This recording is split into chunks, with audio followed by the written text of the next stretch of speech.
Assalamualaikum warahmatullahi wabarakatuh. Salam sejahtera untuk kita semua. Dalam video pembelajaran singkat ini, kita akan membahas bab 12 dari buku Financial Accounting IFRS Edition yang berjudul Investments. Fokus utama kita adalah bagaimana perusahaan mencatat, mengklasifikasikan, dan melaporkan investasi dalam bentuk sekuritas utang maupun saham berdasarkan standar IFRS. Setelah mengikuti pembelajaran ini, Anda diharapkan mampu menjelaskan alasan mengapa perusahaan melakukan investasi, memahami cara mencatat investasi pada obligasi dan saham, mengetahui perbedaan metode pencatatan berdasarkan tingkat pengaruh terhadap perusahaan yang diinvestasikan, menjelaskan bentuk pelaporan investasi dalam laporan keuangan termasuk konsolidasi, dan membedakan antara investasi jangka pendek dan jangka panjang. Lalu, mengapa perusahaan melakukan investasi? Umumnya ada 3 alasan utama. Pertama, perusahaan memiliki kelebihan kas yang belum dimanfaatkan. Kedua, untuk menghasilkan pendapatan tambahan melalui bunga atau dividen. Ketiga, untuk tujuan strategis, misalnya mengakuisisi pengaruh terhadap perusahaan lain.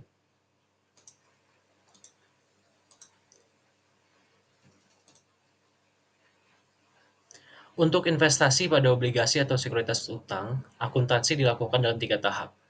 Pertama, pencatatan saat akuisisi. Yang kedua, penerimaan atau pengakuan pendapatan bunga. Yang ketiga, penjualan atau pelepasan investasi. Biaya yang dicatat mencakup harga beli dan komisi broker. Pendapatan bunga dihitung dari nilai tercatat obligasi dikalikan dengan tingkat bunga dan proporsi waktu obligasi tersebut dimiliki perusahaan.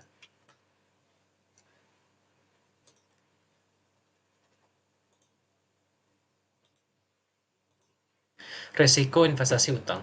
Meski sering dianggap aman, investasi obligasi tetap memiliki resiko. Ketika suku bunga pasar naik, harga obligasi lama cenderung turun. Selain itu, terdapat risiko kredit di mana perusahaan penerbit obligasi bisa saja gagal bayar. Investasi saham dan tingkat kepemilikan. Untuk investasi saham, perlakuan akuntansi bergantung pada besarnya kepemilikan. Jika kurang dari 20%, digunakan metode biaya. Jika antara 20 hingga 50%, digunakan metode ekuitas. Jika lebih dari 50%, maka digunakan metode konsolidasi laporan keuangan. Tingkat pengaruh terhadap operasi dan keuangan perusahaan yang diinvestasikan menjadi faktor kunci.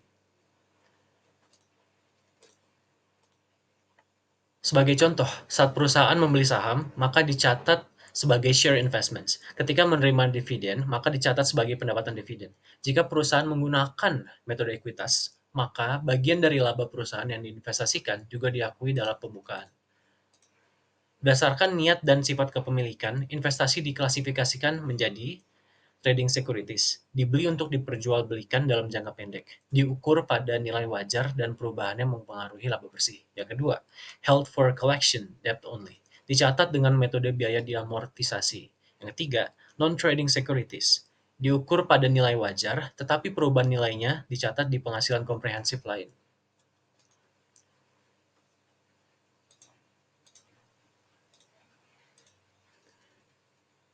Dalam laporan posisi keuangan, investasi dikelompokkan sebagai aset lancar atau tidak lancar.